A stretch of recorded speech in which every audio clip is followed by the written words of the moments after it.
एक गांव में एक लड़की और उसकी माँ रहती थी।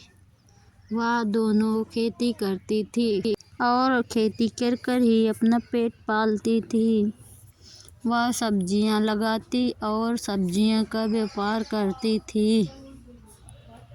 एक दिन एक सब्जी लगाई। आलू, बैंगन, भाटा, मूली, गोभी और टमाटर की खेती करने लगी और कुछ दिन ऐसे ही चलता रहा। फिर एक दिन बाढ़ अचानक वहां आ जाती है और सारी सब्जियां खराब हो जाती हैं।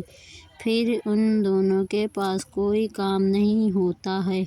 अब कैसे गुजारा चलेगा यह सोचकर उसकी माँ परेशान हो जाती है। अब तो सारी खेती भी खराब हो चुकी थी। बारिश के पानी में सारी सब्जियां खराब हो गई थी। एक दिन वह बैठकर रो रही थी। एक सब्जी ने बोला।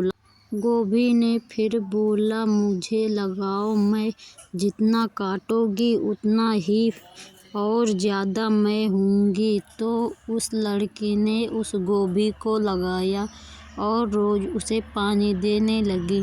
कुछ दिन बाद वह सब्जी तैयार हो गई। जब उसे काटा गया तो फिर दूसरे दिन उससे ज़्यादा तैयार हो गई। फिर ऐसा करते करते कुछ दिन तक इसी तरह वह सब्जी तैयार होती रही और उससे भी ज़्यादा तैयार होकर वह पूरे खेत में फैल गई और वह दोनों फिर से सब्जी का काम करने लगी। सारी सब्जियां ले जाती, मार्केट में बेचती और अपना गुजारा करती। और उनकी गोभी सबसे अच्छी, स्वादिष्ट और स्वाददार थी। सारे लोग उन्हीं से गोभी लेने लगे थे।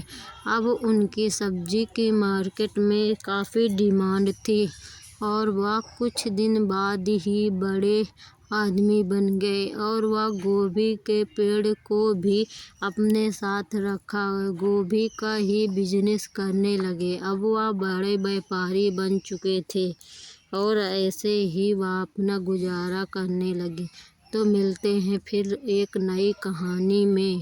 तब तक के लिए सब लोगों से गुड लक और मेरे चैनल को सब्सक्राइब करें, लाइक करें, कमेंट में बताएं कैसी रही कहानी।